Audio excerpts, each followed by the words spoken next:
Buongiorno a chi ci sta seguendo in diretta e a chi ci vedrà successivamente in differita sui canali Facebook e YouTube di Il Veneto Legge.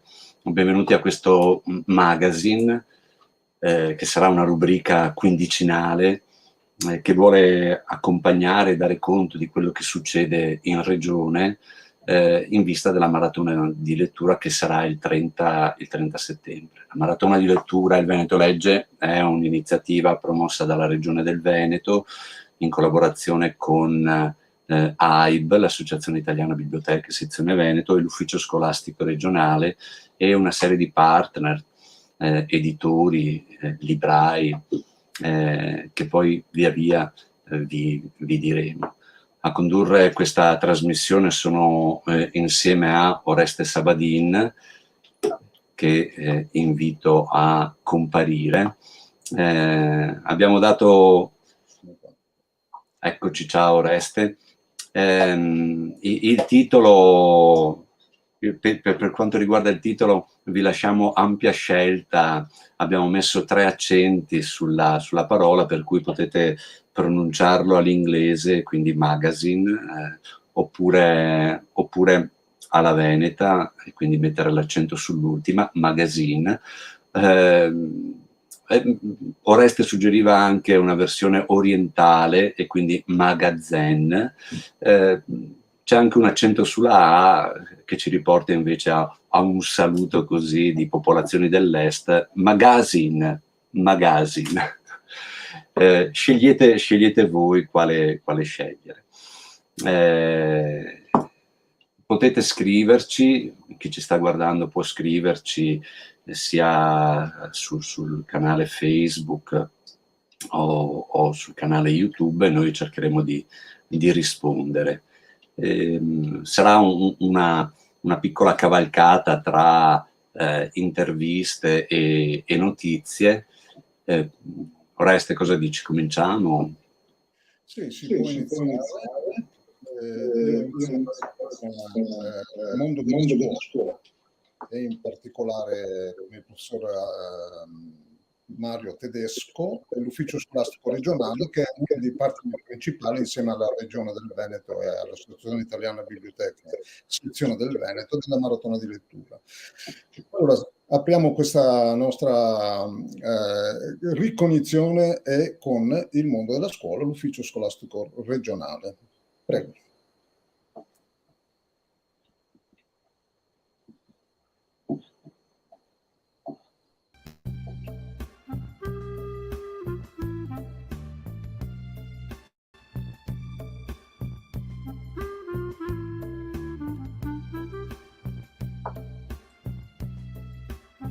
Buongiorno, saluto il dottor Mario Tedesco dell'Ufficio Scolastico Regionale, ben trovato. Buongiorno dottor Vianello, ben trovato anche a lei.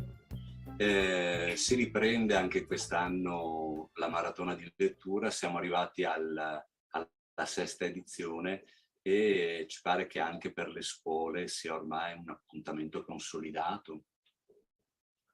Sì, è così. Infatti l'edizione del 2021, che è stata particolarmente significativa in quanto la prima dopo la pandemia, la ripartenza delle lezioni in presenza per le scuole del Veneto ha fatto registrare un'adesione davvero importante. 420 istituti hanno compilato il form della mappa degli eventi della maratona e del riscaldamento. Però se consideriamo che gran parte degli eventi, che molti degli eventi organizzati dalle biblioteche e dai comuni sono stati svolti con la considerevole partecipazione, con la partnership degli istituti, diciamo che le scuole hanno partecipato in maniera massiccia, quasi uniforme al Veneto Legge, si può dire. Beh, si può dire che la scuola insieme alle biblioteche, ma la scuola in primis, è un baluardo, no, nel promuovere la lettura. La nostra scuola, per fortuna, ha ancora tra i suoi orizzonti il leggere e l'appassionare i ragazzi alla lettura. Mi pare anche che ci sia questa adesione degli insegnanti, nonostante il calendario della maratona di lettura non sia proprio funzionale alla ripartenza della scuola. Esatto, gli insegnanti sono determinanti in tutti i cicli scolastici per promuovere la lettura sin dalla scuola dell'infanzia, con percorsi interessantissimi, molto creativi, la bravura di organizzare percorsi interessanti anche con tempi particolarmente ristretti, è quello che fa piacere del Veneto Legge, vedere percorsi anche importanti, con un legame al territorio che però poi rinvia a tematiche di respiro molto ampio, quindi non soltanto la promozione della lettura, ma anche su temi particolarmente profondi.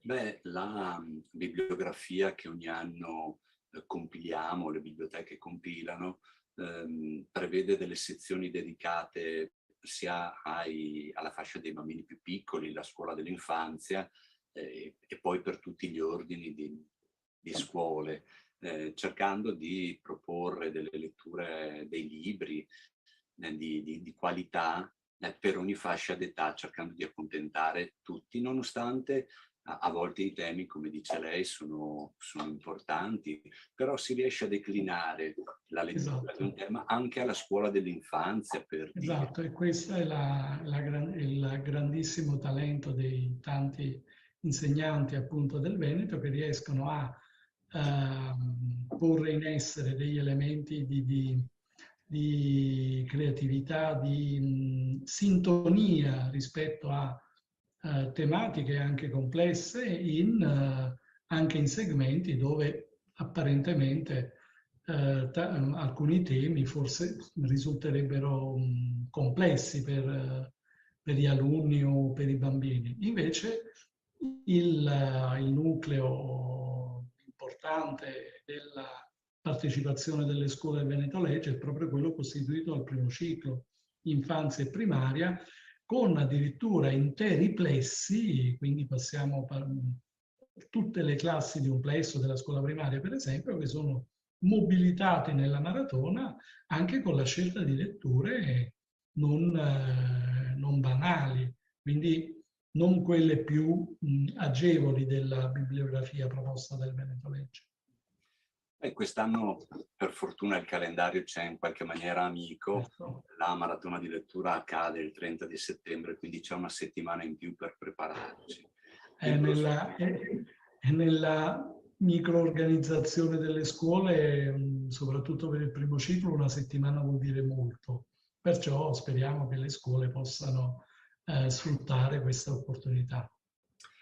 Poi c'è sempre questa idea di poter immaginare la maratona di lettura come un progetto estivo di promozione della lettura, nel senso che la bibliografia che di solito viene pubblicata in tarda primavera, tra aprile e maggio, può diventare uno strumento per gli insegnanti per avvicinare o dare qualche consiglio ai ragazzi estivo.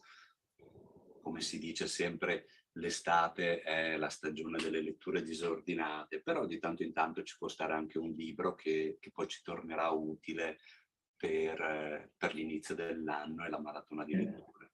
Sì, è proprio così, anzi poi spesso è proprio la lettura disordinata quella che avvicina, coinvolge e stimola la passione duratura per la lettura nel corso della vita. Quindi è un'opportunità che sicuramente sarà importante sviluppare grazie appunto alla ricchezza della bibliografia offerta dal Veneto Legge. Senta, professor Tedesco, ma tra le sue estati di letture disordinate, lei ricorda un libro in particolare che è stato foriero poi, no, di un avvicinamento alla lettura? Ma diciamo che più un avvicinamento è stato un ritorno. Allora, se parlo degli anni della giovinezza, penso a Moby Dick. Se invece penso agli anni dell'infanzia, Le Mille e una notte. Bene, la ringrazio per questi due consigli. Grazie a lei, dottor Vianelli. magari ci risentiamo a settembre, a ridosso della maratona, che così vediamo come le scuole si stanno organizzando. Ok, grazie dottor Vianello, un saluto e un augurio a tutti di buona lettura. Grazie, buon lavoro, grazie. Grazie.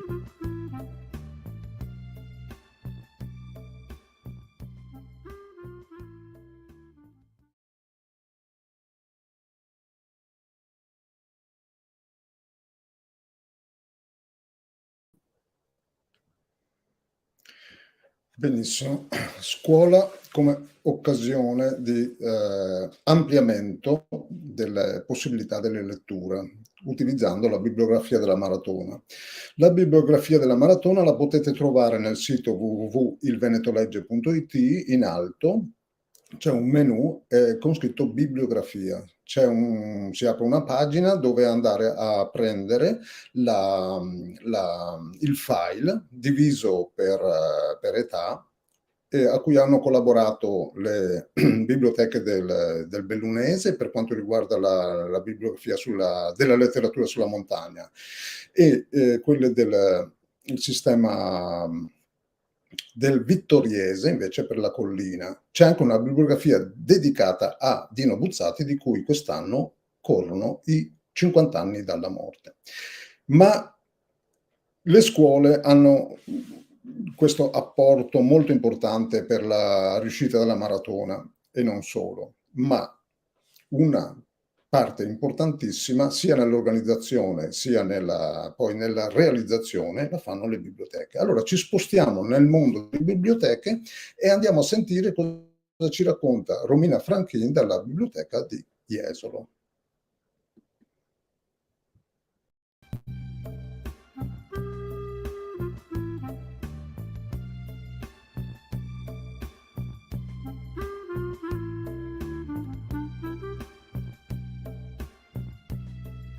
Buongiorno Romina Franchin, responsabile della biblioteca dell'Ufficio Cultura del Comune di Jesolo.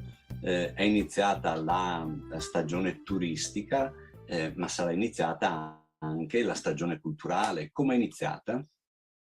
Buongiorno a tutti. Allora sì, è iniziata la stagione turistica ed anche la stagione culturale estiva del nostro comune, perché in realtà gli eventi culturali si protraggono nel tempo e hanno una continuità, si differenziano fra quelli invernali e quelli estivi. Grazie un po' alla fine delle restrizioni messe in atto per il contenimento della pandemia, siamo ripartiti con i consueti appuntamenti di promozione alla lettura e di teatro, insomma, nelle varie location del nostro territorio, con un po' più di serenità rispetto all'anno scorso. Quindi la programmazione è ripartita con Fiabe nel Parco, Terrore al Merville, le letture in biblioteca per i bambini, con la rassegna BAM curata dal Teatro dei Pazzi, con le poesie all'alba, eccetera, e con Jesolo Libri e con la presentazione del premio Campiello in Piazza Milano il 30 luglio. Beh, Jesolo Libri parte il 30 di giugno, è una rassegna che vede degli incontri in piazza con gli autori. È una rassegna che ha diversi anni alle spalle, e funziona la formula di portare degli autori in delle piazze jesolane così molto affollate. Allora sì, la rassegna Jesolo Libri esiste da tanti anni, è nata diciamo in un modo un po' più contenuto e si è poi ampliata fino a diventare quella che è oggi, insomma, che è una rassegna che vede ad esempio quest'anno 7 appuntamenti. La formula delle piazze funziona, noi utilizziamo Piazza Marconi prevalentemente per la presentazione di libri, perché è una piazza che è abbastanza contenuta e ha una conformazione, insomma, che si presta a queste presentazioni. Funziona in che termini? Se parliamo di numero di persone, funziona soprattutto ovviamente quando hai dei nomi più conosciuti, dei nomi cosiddetti pop. Penso quando abbiamo avuto Andrea Scanzi piuttosto che Mario Giordano, nomi molto conosciuti, o anche Dorfles. quest'anno abbiamo comunque dei nomi importanti. Tuttavia sottolineo il fatto che magari anche se metti dei nomi che sono meno conosciuti al grande pubblico, ma che hanno comunque un seguito e un valore culturale, il fatto che ci sia meno persone può magari un po' dispiacere, ma non è forse solo quello il termometro per giudicare che un evento è riuscito o meno. Ecco. Comunque direi che la formula estiva funziona soprattutto perché Jesolo ha una lunga passeggiata, quindi magari anche c'è chi viene perché sa dell'evento e quindi viene lì e si prende il posto, oppure anche c'è chi semplicemente passeggiando si ferma e scopre un qualcosa di nuovo, ecco. Benissimo, tra gli appuntamenti, oltre a Paolo Malaguti, che è un autore che in regione è molto conosciuto, noto che avete Stefano Massini, che è fresco della vittoria dei Tonia Award con il suo spettacolo forse più famoso, quello sui Lehman, mentre stavolta viene a presentare, credo sia sempre un testo che parte dal teatro su Eichmann. Sì. Sì, abbiamo un nome, io sono personalmente molto felice di essere riuscita ad avere Massini. È stato un po' un caso, ce l'ha proposto, noi abbiamo vari contatti, ci è stato proposto dalla sua agenzia e l'abbiamo subito fermato perché non aveva ancora vinto il premio, l'abbiamo saputo dopo. È un nome appunto importante perché dal libro probabilmente sarà tratta anche una saga cinematografica, da quello che ho capito.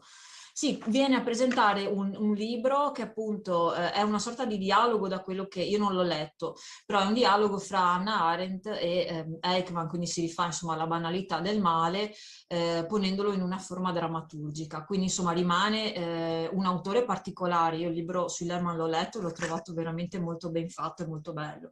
Per cui è anche un modo di conoscere un modo diverso di scrivere, che non è il solito romanzo, ma è una forma diversa, magari meno nota, ma che merita secondo me di essere conosciuta al grande pubblico. Poi Massini ha anche un ritorno d'immagine perché lavora molto in TV e devo dire che pur essendo un autore particolare e voglio dire non è che tutti conoscono il premio dei Tony Awards, però ha avuto una grossa risonanza a livello mediatico perché insomma, il giorno dopo era anche sulle testate nazionali, è stato intervistato dal TG1 in prima serata, quindi insomma è un nome importante.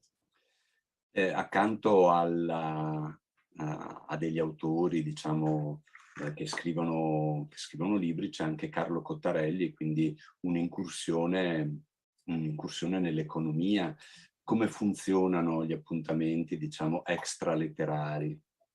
Beh, la formula è un po' sempre quella, perché c'è un giornalista, insomma un mediatore della serata che pone delle domande che poi vengono comunque concordate con gli autori. Nel caso di Cottarelli chiaramente si andrà a puntare sì sul libro, ma vai a chiedergli una visione, una panoramica sulla realtà, cioè su quello che è secondo lui il futuro economico del nostro paese e un po' di informazioni di geopolitica, perché Cottarelli insomma ha questo di valore aggiunto. E allora grazie a Romina Franchin per questa carrellata e diamo appuntamento a chi passasse da Jesolo quest'estate, tenga d'occhio il calendario di Jesolo Libri e magari tra un gelato e un bagno la sera capita anche di vedere un autore in piazza.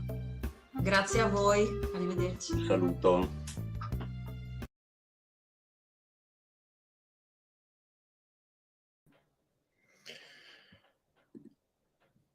Biblioteche allora protagoniste non solo del lavoro, del servizio pubblico a cui siamo abituati, ma protagoniste anche di promozione. Questo incontro con la gente in spazi diversi dall'interno della biblioteca, occasione per parlare di libri, occasione per incontrare degli autori, ma non solo, avete sentito anche giornalisti e specialisti di settori diversi. Questa connessione con gli altri mondi che poi si possono anche riverberare nell'attività di tutto l'anno. Ma continuiamo la nostra passeggiata tra gli eventi, approfittando di questa rassegna che di cui ci ha parlato Romina Franchin, con una serie di segnalazioni di quello che sta succedendo nel territorio. Nel sito del Veneto Legge ci sono già più di 80 eventi segnalati.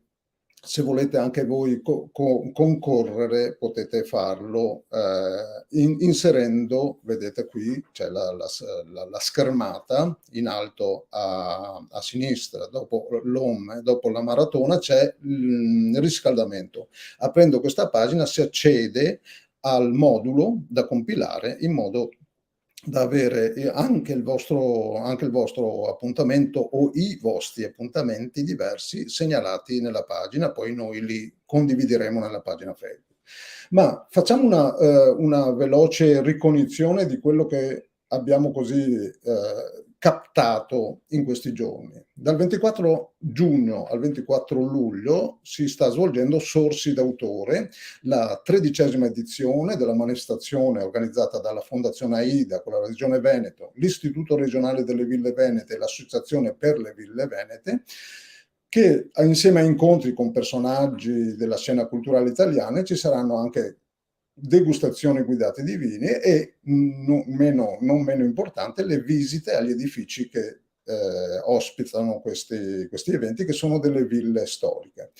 Per informazioni si può rivolgere alla Fondazione AIDA nel sito fondazioneaida.it oppure alla pagina Facebook. Andiamo avanti al 28 giugno, martedì alle ore 21:30 in piazza Marconi, a cura delle biblioteche comunali di Portoviro.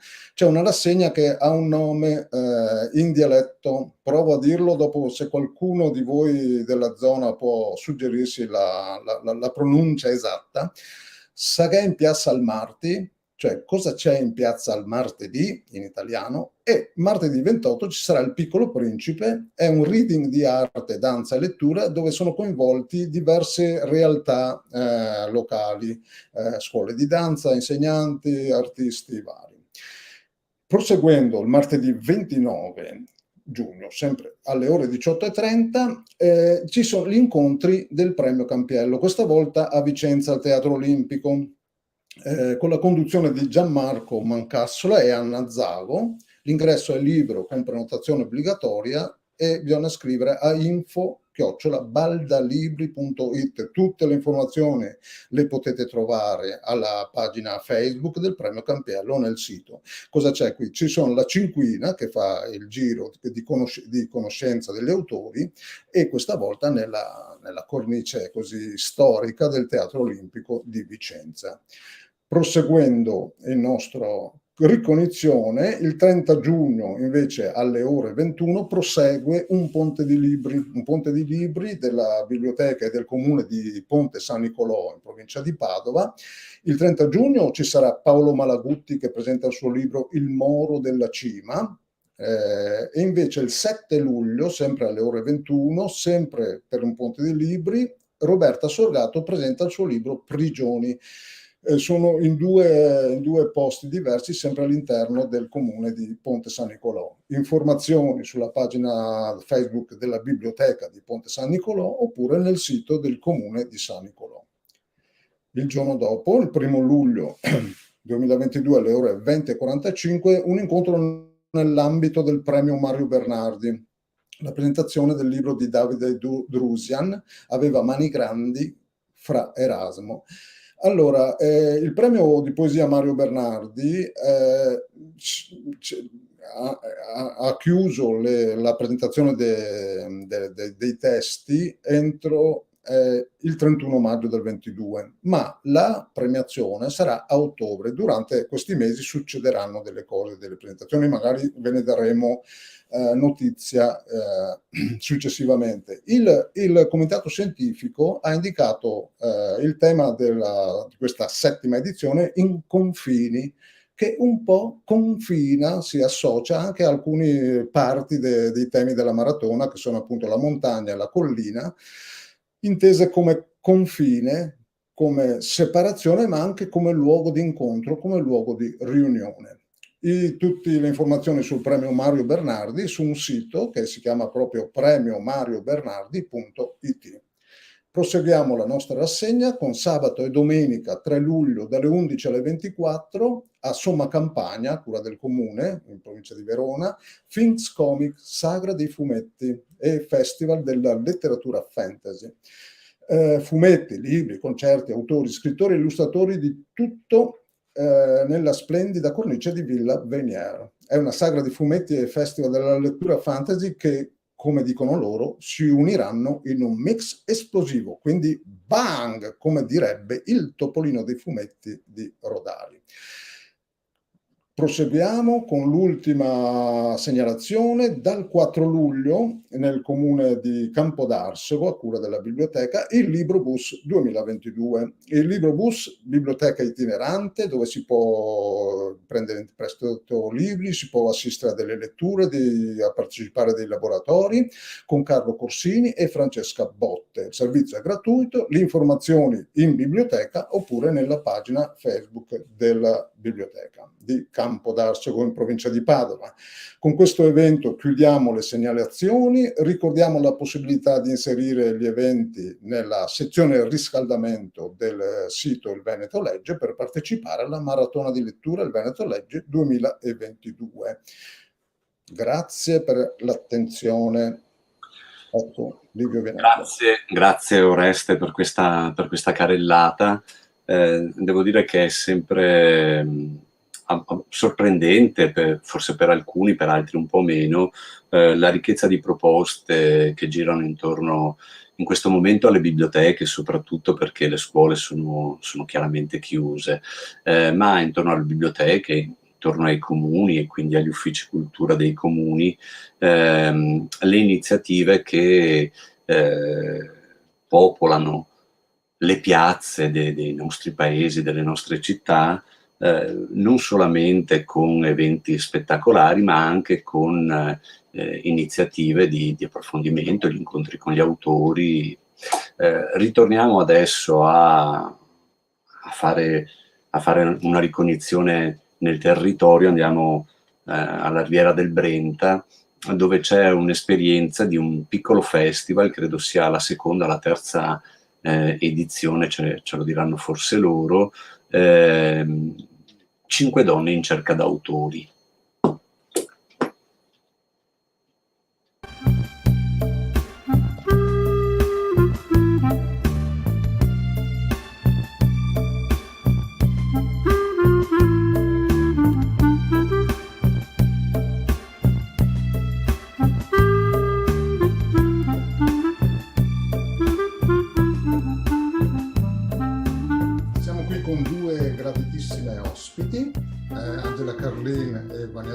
In ordine alfabetico. Sono 2/5 delle 5 donne in cerca di autori. 5 donne in cerca di autori, che è una sigla che è diventato un festival letterario. Il Festival Letterario della Riviera, si tratta della Riviera del Brenta e in particolare della città di Mira. Allora, benvenute e grazie per la vostra disponibilità. So che partirà fra poco, quindi le date, se non sbaglio, sono il 7, 8 e 9 luglio. Chi sono queste 5 donne intanto e da quanto siete insieme, se non sbaglio, da qualche anno, no? Chi dei 2/5 la domanda? Parto io, Vania? Vai. Allora, siamo insieme dal 2018, siamo 5 amiche provenienti da 5 realtà diverse del territorio. Abbiamo deciso di costruire questo gruppo inizialmente per proporre appunto degli eventi a Mira, in particolare eventi letterari, musicali, e che riguardassero appunto l'editoria e la musica in genere, la cultura in genere. E nel 2019 abbiamo organizzato il primo festival, 5 donne in cerca d'autori, e sono state 3 giornate di presentazioni, era maggio, 3 giornate di presentazioni in cui sono stati coinvolti degli autori locali e non, provenienti un po' da tutta Italia. Abbiamo proseguito poi a novembre del 2019 con una giornata dedicata all'illustrazione, quindi gli albi illustrati per bambini e adulti. Poi nel 2020 stavamo per organizzare il secondo festival quando ci ha presi alla sprovvista questa pandemia, ma nonostante questo abbiamo deciso di continuare a fare degli incontri online che abbiamo chiamato Pille Online, proprio perché dovevano essere delle piccole pillole a cadenza quasi settimanale, durati tutta l'estate. E finalmente l'anno scorso abbiamo potuto riprendere con l'attività dal vivo, in presenza, esatto.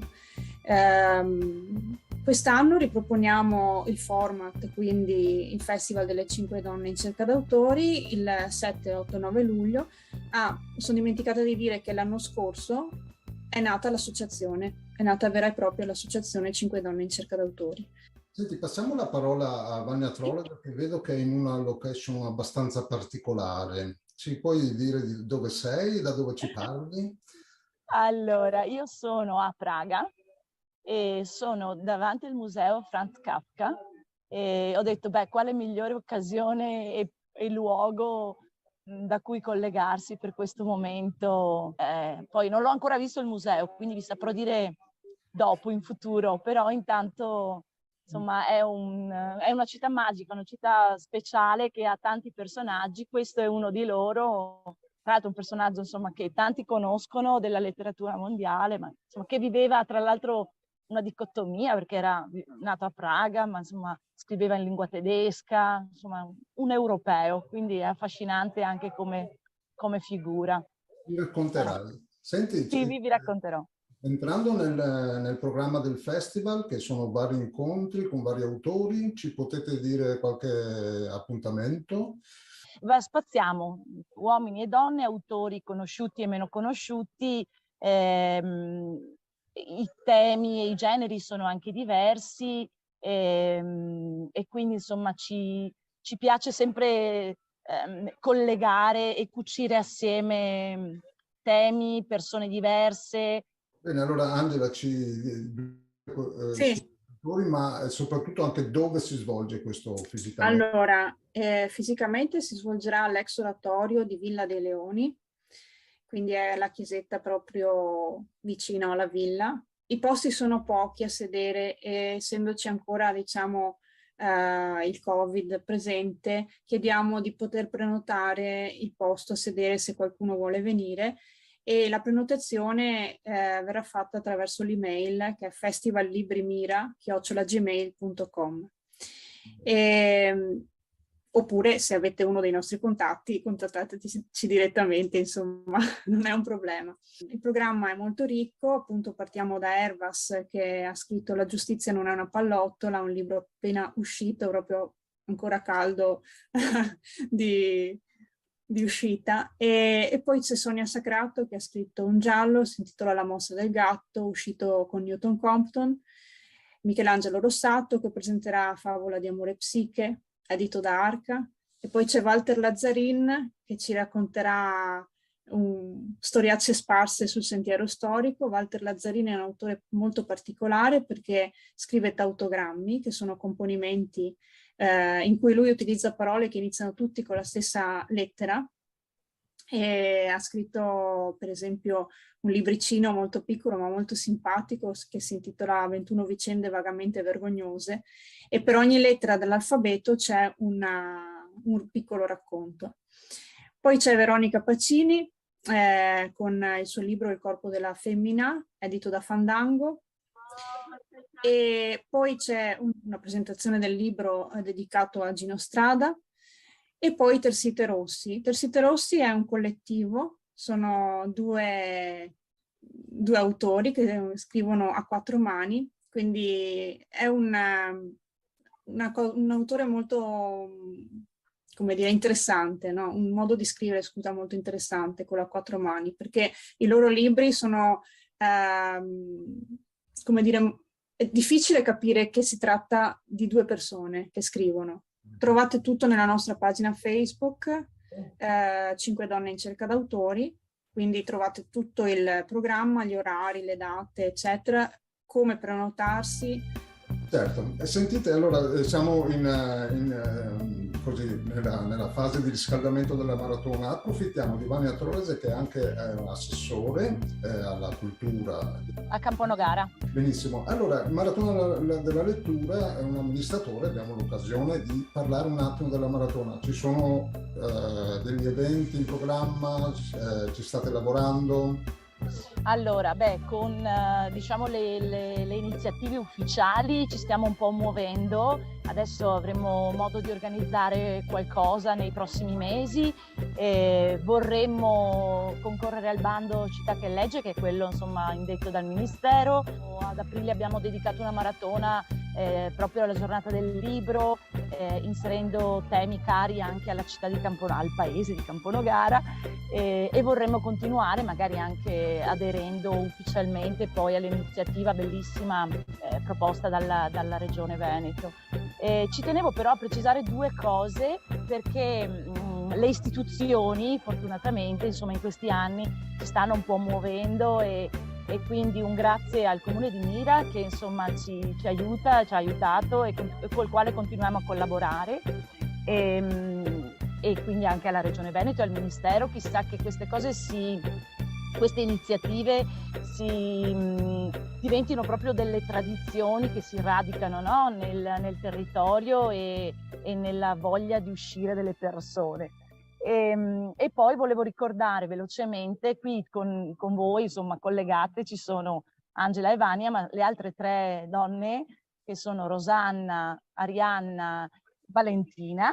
Grazie, perché loro in questo momento stanno continuando a scrivere mail e a completare le burocrazie, perché poi queste iniziative vedono l'evento principale quella sera, ma poi dietro insomma c'è lavoro, ci sono giornate ed edizione, e quindi un grazie a chi adesso sta lavorando, come anche Angela, perché è vero che è nella sua libreria, ma sta completando anche lei le ultime burocrazie. Hai detto bene Vania, dietro tutte le iniziative c'è sempre tanto lavoro, c'è tanto lavoro degli operatori, c'è tanto lavoro degli autori che si preparano, e c'è il lavoro dopo degli ascoltatori, degli spettatori che prestano la loro attenzione a queste proposte. Benissimo, vi ricordo a voi e a chi ci sta ascoltando che è possibile inserire le iniziative nella pagina di riscaldamento nel sito ilvenetolegge.it. L'anno scorso siamo arrivati a 1200 iniziative registrate. Quest'anno aiutateci anche voi, che vogliamo ripetere l'exploit oppure anche fare il record. Io direi che possiamo chiudere qui. Ringraziamo Angela Carlin e Vania Trolese, 2/5 e le altre 3 ragazze che stanno ascoltando, delle 5 donne in cerca d'autori, il Festival di Mira, Festival della letteratura della Riviera a Mira, provincia di Venezia. State in ascolto, veniteci a trovare. Grazie e buon lavoro. Grazie a te, Oreste. Grazie, ciao.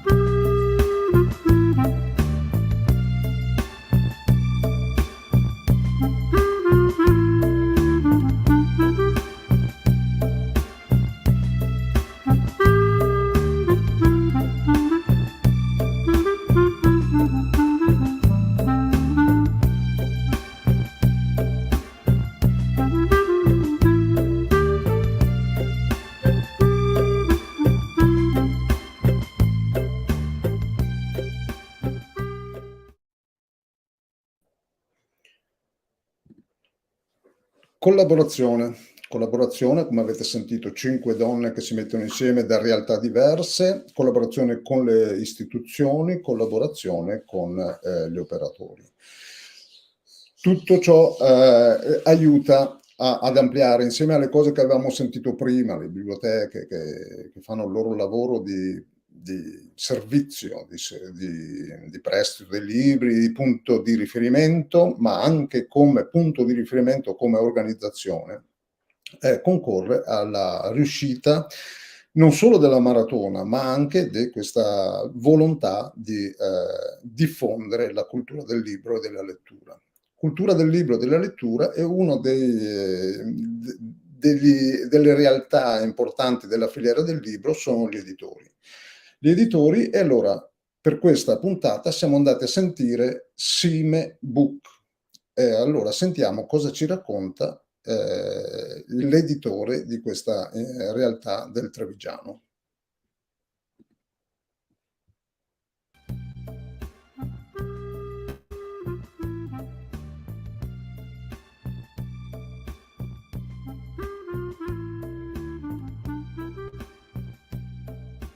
Siamo in compagnia di Giovanni Simeone di Sime Books, una casa editrice di Conegliano. Vorremmo partire a dar conto delle realtà di editoria in Veneto, e da qualche parte bisognava cominciare. Cominciamo con Sime Book, che se ci vuoi raccontare com'è nata la casa editrice. Allora, buongiorno innanzitutto. Allora, Sime Books ha una storia abbastanza lunga, perché in realtà nasce prima da una passione del nonno, che era fotografo già negli anni 20-30 e che fondò la sua piccola casa editrice in Germania nel 1922.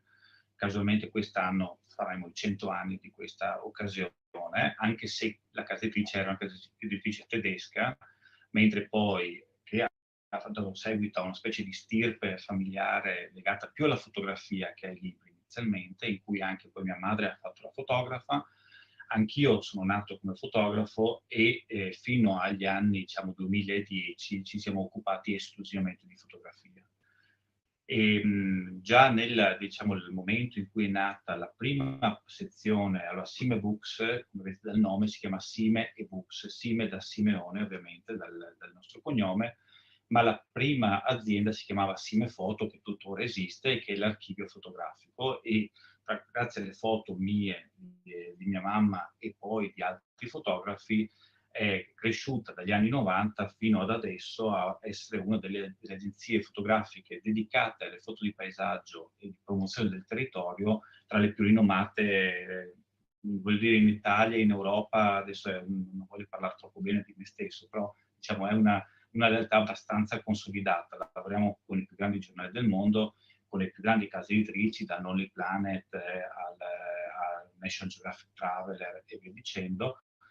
E a livello fotografico questa cosa ha funzionato fin quando la fotografia è rimasta quella che era, cioè una professione specializzata in cui il fotografo aveva un suo perché, se vi ricordate, soprattutto le persone che hanno una certa età, esisteva la pellicola, lo sviluppo, era una cosa molto diversa da quello che è adesso. Dopo tutto questo parco di fotografie che abbiamo costruito, abbiamo quasi 500.000 foto online.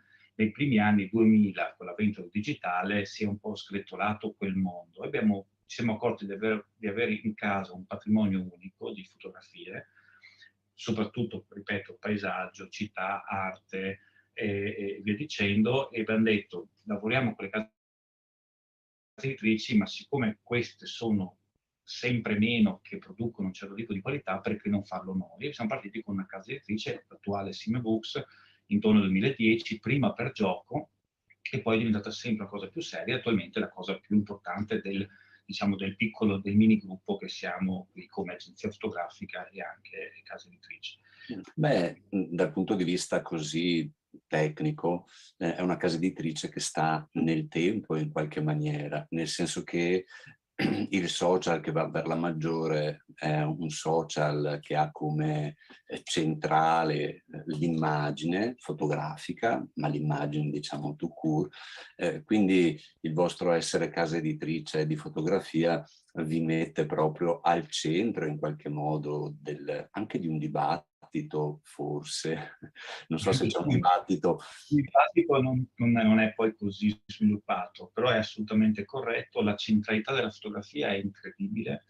Il video che oggigiorno sono sequenze di fotografie, perché se si analizzano i video che girano sui social non è cinema, cioè quindi piani sequenza, quindi un certo tipo di linguaggio video, ma sono in realtà fotografie rimontate di pochi secondi. Quindi la fotografia è veramente centrale, ha un interesse incredibile, solo che dal punto di vista professionale, per colpa o grazie ai telefonini, un po' si è perso, non si dà più quel valore, anche se ha una centralità enorme. Vuol dire che la fotografia, essendo un linguaggio, ha bisogno di regole, sicuramente di regole, ma anche ha un valore comunicativo che lo facciamo passare un po' sotto traccia in questo momento, cioè è come una cosa ovvia.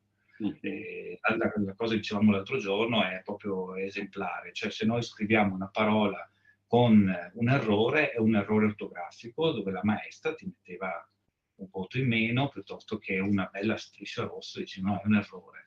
Se fai una foto sfocata in modo involontario, pazienza, è una foto sfocata, no? Invece è un errore, se non lo si fa con l'intenzione di farlo. Quindi il linguaggio è ancora molto da sviluppare. Proviamo a entrare nel catalogo di Sime Books. La cosa che ho notato subito, un po' per deformazione mia professionale, mi occupo di promozione della lettura, soprattutto con i ragazzi, ho visto le vostre guide turistiche, My Mini Guide. Quando un editore pensa a un prodotto, è un autore, come in questo caso la Monica Parussolo, che ci ha proposto di fare questa serie di illustrazioni sul Veneto, ha detto, beh, illustriamo il Veneto, e ci sarà stato fatto 1000 volte. Però poi vai a vedere esattamente quello che c'è sul mercato, e spesso volentieri non è così, e invece che facendolo magari in chiave un po' più moderna, poi in realtà funziona e c'è molto interesse anche nelle scuole, per dire. Noi, tra l'altro, l'altra particolarità è che noi tutti i libri li facciamo sia in italiano che in inglese o anche in più lingue. Quindi anche, siccome poi è un libro per bambini, per esempio un libro in inglese per bambini, sul Veneto non è poi così ovvio da trovare. Allora, per andare invece sulla fotografia, nel vostro sito mi aveva colpito Venezia e Dolomiti, perché è un libro non libro, diciamo, in qualche modo, un libro che si sfoglia tecnicamente, come si dice? Un leporello? Sì, leporello è il termine proprio, diciamo così, di un'altra epoca. Il leporello era negli anni 60, quello fisarmonico con tutte le cartoline, non era una foto unica, perché all'epoca era veramente molto difficile comporlo, ma era una specie di fisarmonica che si apriva, di cartoncino di carta da cartolina, che è una carta da 300 grammi, collegato però piegato, e quindi ti stava in tasca, ma aprendolo tu avevi già subito 20 cartoline. Perché ve lo posso far vedere qua, questo sarebbe non è un libro, in realtà è una fotografia libro, in cui noi, vedete come si apre. Da una parte c'è questa foto incredibile di Niccolò Miana, che adesso vi descrivo, dall'altra parte c'è un disegno di quello che si vede nella fotografia. In pratica è una foto fatta dal Lido di Venezia, in cui si vede in un'unica foto Venezia, quindi tutto il fronte tutti i palazzi veneziani della laguna, e dietro le Dolomiti, in una giornata super spettacolare, super limpida, in cui appunto si vedono le cime delle Dolomiti e tutti i palazzi veneziani. Quando fu pubblicata la prima volta su Facebook dal fotografo, fece un tale successo questa foto, che adesso c'è una specie di corsa a rifarla, che poi è uno dei drammi della fotografia di oggi, cioè la cannibalizzazione della fotografia, nel senso che tu fai una foto straordinaria e il giorno dopo hai migliaia di fotografi che la rifanno. Da qui si capisce anche perché si deprezza il valore della fotografia. E il povero fotografo, non dico che l'abbia fatta per primo, ma per primo l'ha resa un po' famoso, in realtà non è che ne sfrutta poi così tanto il valore.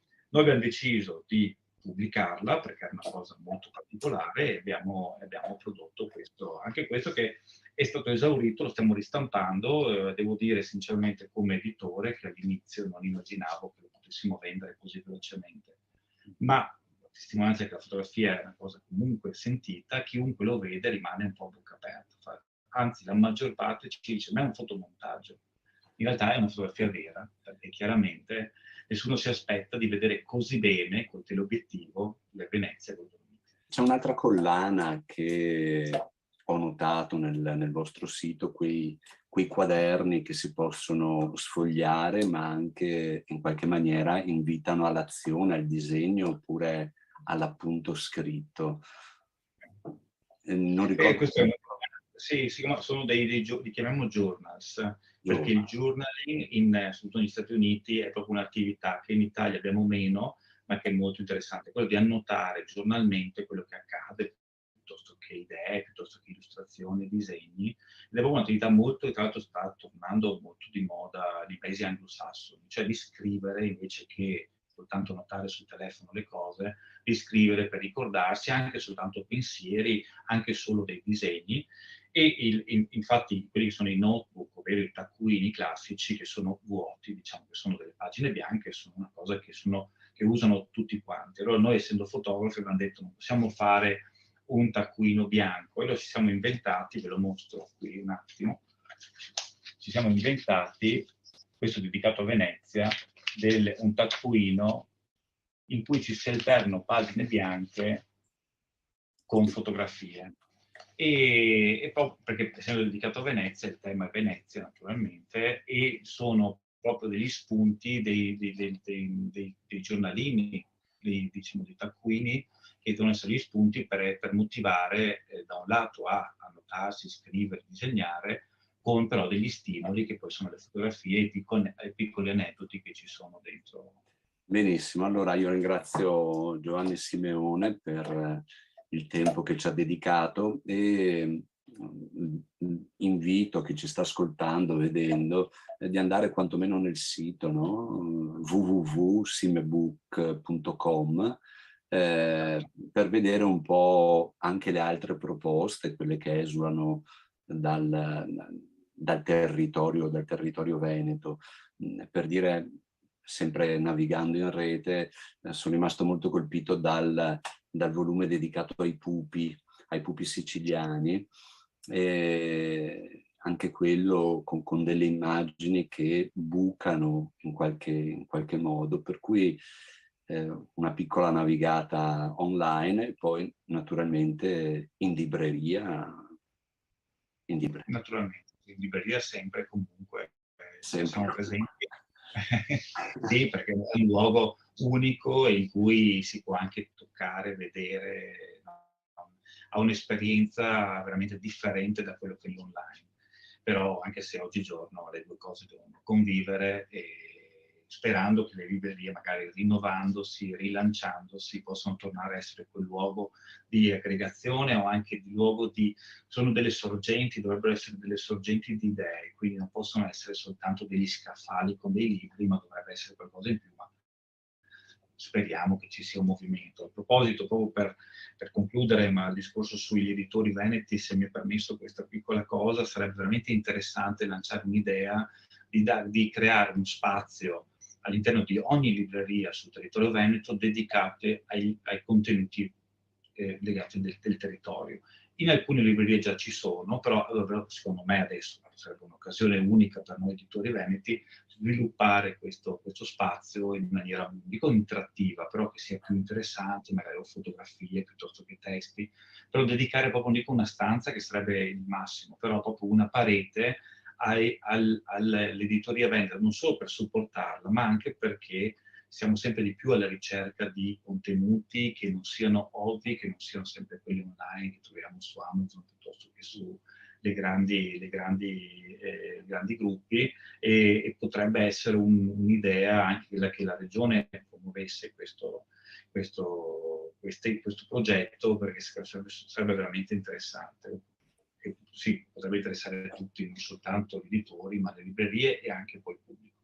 Cogliamo al volo l'idea e la rilanciamo e speriamo che abbia gambe. Grazie ancora, buon lavoro. Grazie mille, grazie, ciao, grazie.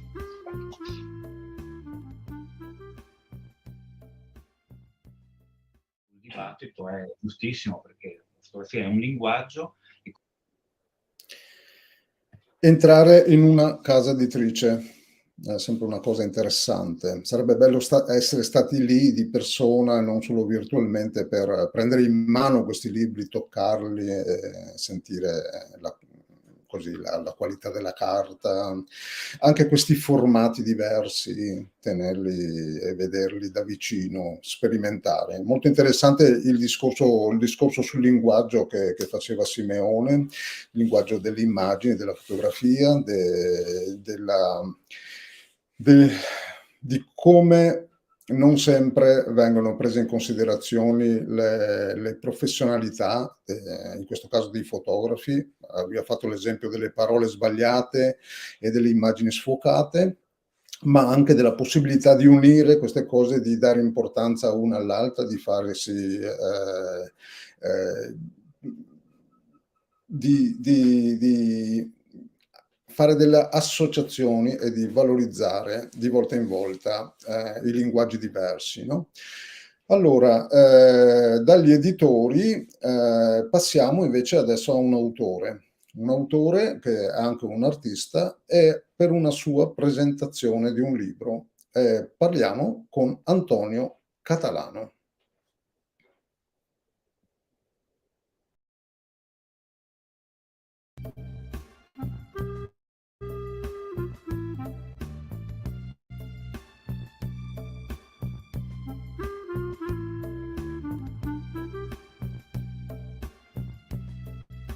Bene, ecco, sono in compagnia di Antonio Catalano, un attore, uno scrittore, un artista anche. Quest'oggi è nella veste di scrittore. Ha pubblicato un libro per Kellerman Edizioni che si intitola Il Vangelo raccontato da un asino patentato. Ce ne vuoi parlare? Sì, guarda, come al solito sempre un po' le frasi fatte, nel senso che tutto è nato un po' da questo lockdown, questo fermarsi, questo stare a casa. Un po' tutti nel lockdown abbiamo cercato forse qualcosa, chi no, chi sì, insomma. Io nel mio piccolo ho cercato di indagare un percorso che stavo facendo già da anni, no? Per cercare di capire, di comprendere un po', come dire, anche un percorso di tipo personale. Che cosa voleva dire questa sospensione del tempo, abbiamo parlato di quello. Allora, come dire, ho pensato che quello non fosse semplicemente una sospensione del tempo, quello, ma fosse addirittura dal mio punto di vista, una concezione del tempo diverso, no? E che il tempo cronologico, quello che noi conosciamo, si è fermato ed entra invece un tempo dell'animo. Io lo chiamo così, un tempo dove non c'è più la fretta, no? Dove c'è un altro codice, un altro sguardo alla vita, alle esperienze personali. Allora lì ho indagato questo tempo, diciamo, e sono incappato quasi casualmente a scrivere una cosa che forse devo mettere da tanti anni, è una sorta di Vangelo apocrifo, come dice il mio amico teologo, raccontato da un asino patentato. Perché asino patentato? Perché all'asino all'asino c'è colui che comprende tutto dopo, colui che non ha sovrastrutture mentali, mi permette a me di parlare di meraviglia. Credo che la meraviglia, lo stupore che sono all'interno di questo Gesù Cristo che io immagino, è il primo insegnamento questo, sul tema del meravigliarsi, dell'essere noi stessi meravigliosi. Era un passaggio, volevo far parlare un asino, uno che si meravigliava, ma nel Vangelo sono entrato dentro al Vangelo secondo Luca a un certo punto, dove quando Gesù viene preso dalle guardie romane per portarlo alla tortura e al macello, a seguirlo è un ragazzo molto giovane, era con un lenzuolo addosso. Arrivano le guardie, prendono questo lenzuolo, lo strappano e questo ragazzo scappa via nudo. E allora ho immaginato che questo ragazzo seguisse Gesù, lo seguisse, che fosse un asino, un ignorante, uno che comprendeva poco le cose, che però era legato alla meraviglia di quest'uomo. Allora ho scritto questo Vangelo pensando che lo scrivesse questo tipo, che esiste davvero nel Vangelo.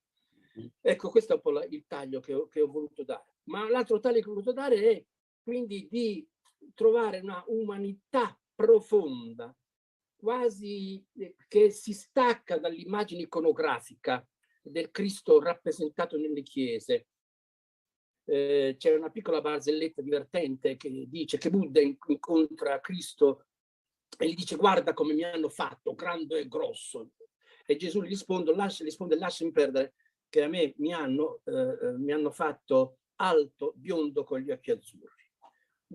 Invece io volevo tentare una umanità Ecco allora che l'arcangelo Gabriele è vecchio, non riesce a volare, non si ricorda che era andato a fare, la Madonna gira la polenta, la Madonna sta pulendo il pavimento, si arrabbia perché Gabriele ha le scarpe sporche, gli stessi re magi sono, ce n'è addirittura un re maggio che viene soltanto accennato nella mia fantasia, che prosegue, che addirittura arriva in ritardo, si chiama Artaban, è un re mago che arriva 33 anni dopo.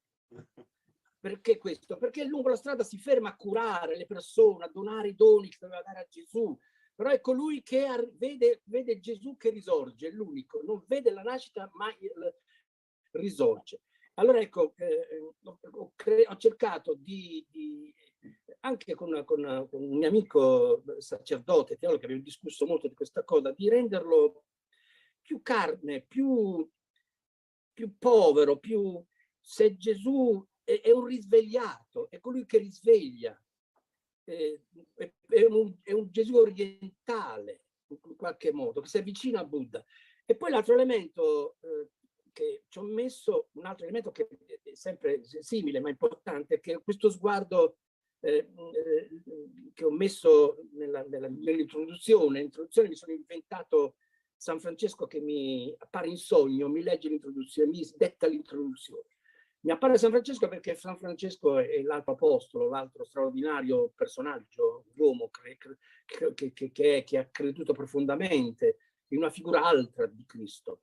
E allora lui dice, se volete cercare, quando io sono andato lì ad Assisi, mi sono spogliato completamente, ho preso freddo, era inverno, e allora dice, se voi volete trovare il mio Dio, dovete andare a cercare il freddo che io avevo nelle ossa, perché quel Dio come me prende freddo, come me aspetta l'Eterno, come me è cieco, povero, è disabile, un Dio down, un Dio disabile.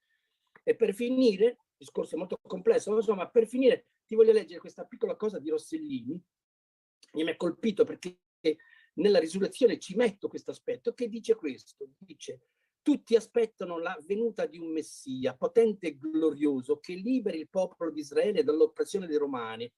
Ma Rossellini dice: questo Messia nasce dalla polvere della Palestina, è una divinità che discende nella polvere, e questa secondo me è una lezione che ribalta completamente il Vangelo. Quindi dobbiamo trovare Dio, dobbiamo trovare nella polvere di un bambino che sta giocando con le pietre, con le foglie in Palestina. È lì che sta, non sta da nessuna parte. Allora questo Gesù che risorge è un Gesù che risorge senza gli effetti luminosi che ci hanno detto.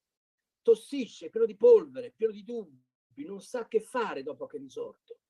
È preso da malanni, quando incontra il re mago che gli regala l'ultima cosa che è un giocattolo, lui gioca perché dice, e qui conclude una cosa fondamentale, mi conosco da anni, mi batto su questa roba, dice: il divino sta nell'infanzia, è nell'infanzia che sta la divinità.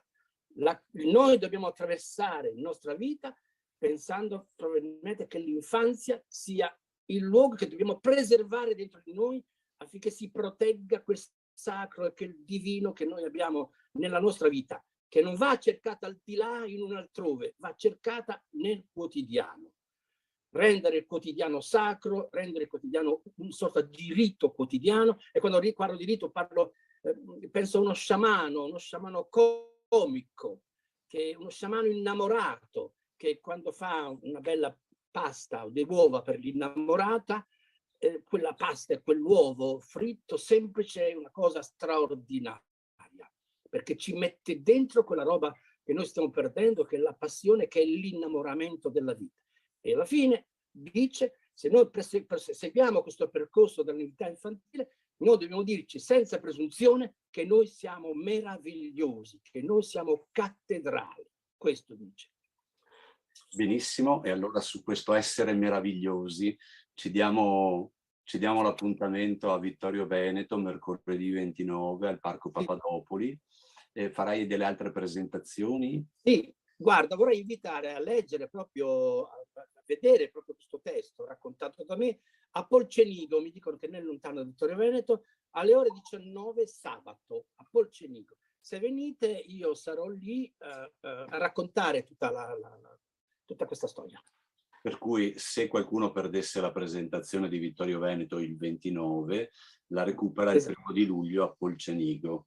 Benissimo. Esatto, e poi magari coglieremo l'occasione per venire proprio a Vittorio, magari a fare proprio questa lettura, che è un libro che è proprio il Vangelo che io mi porto dietro.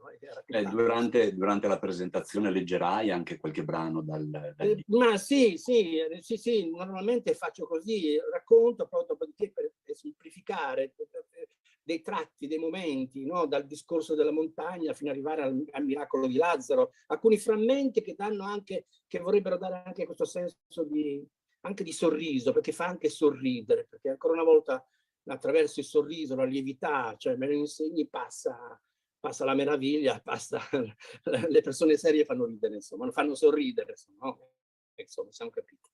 Benissimo, grazie ancora e ci vediamo a Vittorio Veneto. Grazie, arrivederci, grazie Vittorio, grazie.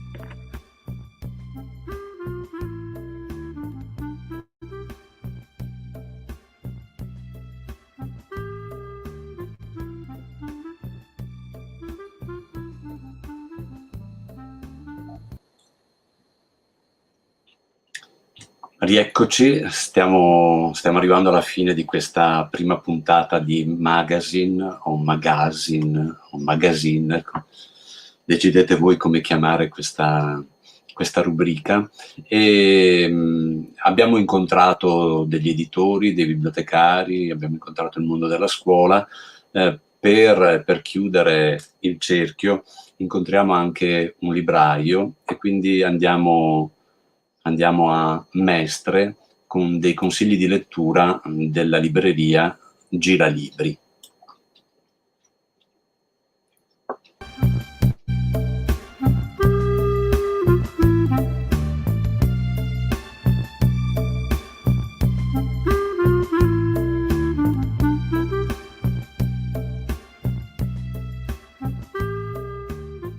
Consiglio di lettura dei librai.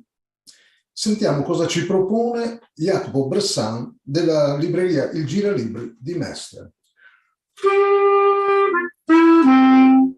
Consiglio numero 1.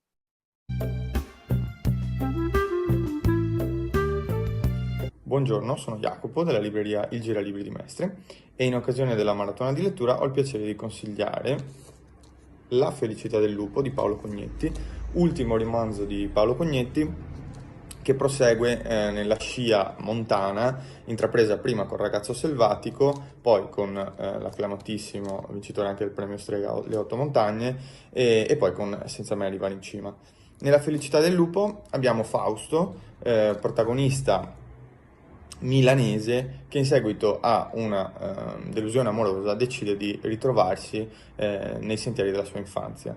A Fontana Fredda incontrerà Babette, anche lei milanese, scappata, rifugiata in montagna, e conoscerà anche Silvia all'interno di un locale, di una taverna, di un ristorante dove d'inverno si cibano i gattisti e d'estate i boscaioli.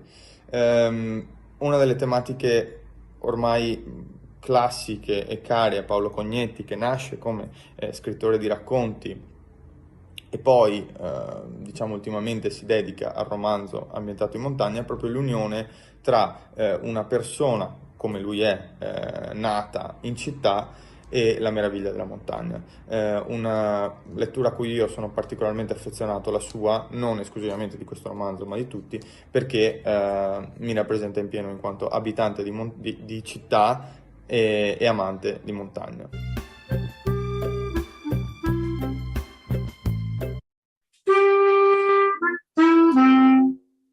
Consiglio numero 2. Una collana che personalmente apprezzo tantissimo è quella degli inventari di Ippocampo. Inventari della montagna. Questo è un modo ottimo per approcciare alla montagna i più piccoli. Sono libri che vengono fruiti tendenzialmente dai 7-8 anni, ma già prima ci si può approcciare ed è un ottimo modo per, e in questo momento cerco di farvi vedere come il libro è costruito, far conoscere ai più piccoli animali, fiori, piante e ambienti, alberi ovviamente, che vivono alla montagna. L'inventario si costruisce appunto come un vero e proprio inventario, quindi c'è una somma di diverse forme di vita con illustrazioni che avete visto incidentalmente, ma vi assicuro sono magnifiche, e delle brevi descrizioni dell'animale, della pianta in oggetto, dei comportamenti e dei luoghi dove trovarli. Quindi l'inventario della montagna di Ippocampo è assolutamente consigliato per approcciare i più piccoli a quella che può essere la vostra passione e che volete trasmettere a loro.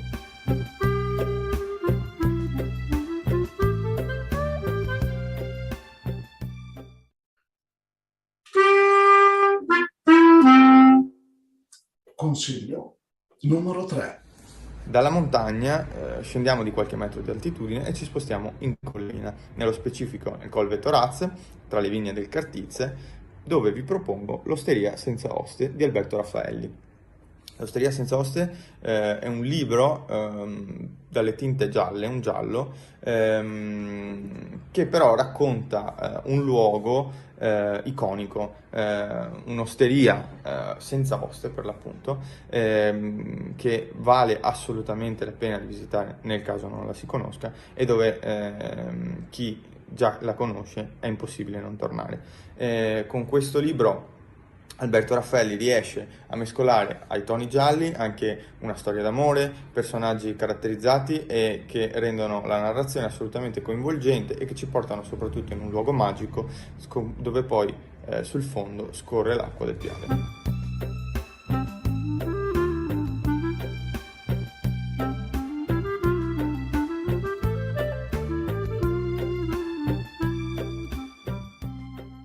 Grazie a Jacopo Bressan della libreria Giralibri di Mestre per questi 3 consigli di lettura.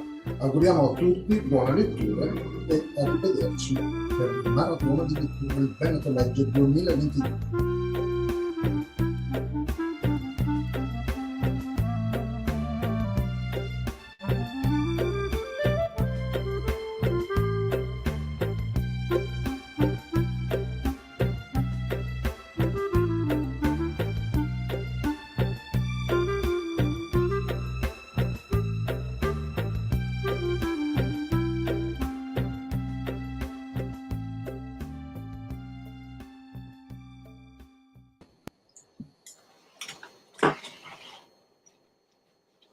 E siamo arrivati alla fine di questa nostra prima puntata.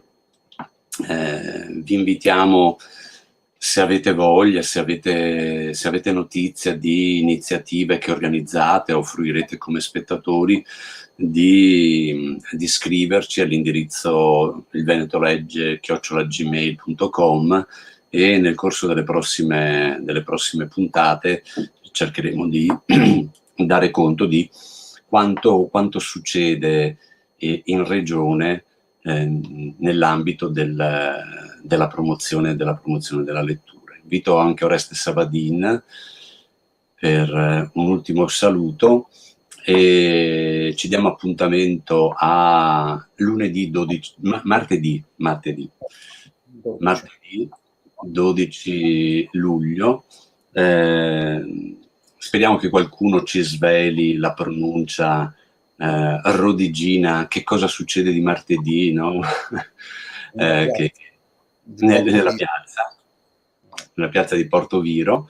Ci vediamo il 12 luglio e salutiamo con la terza opzione, Magazine. Grazie a tutti e buone letture e buona maratona.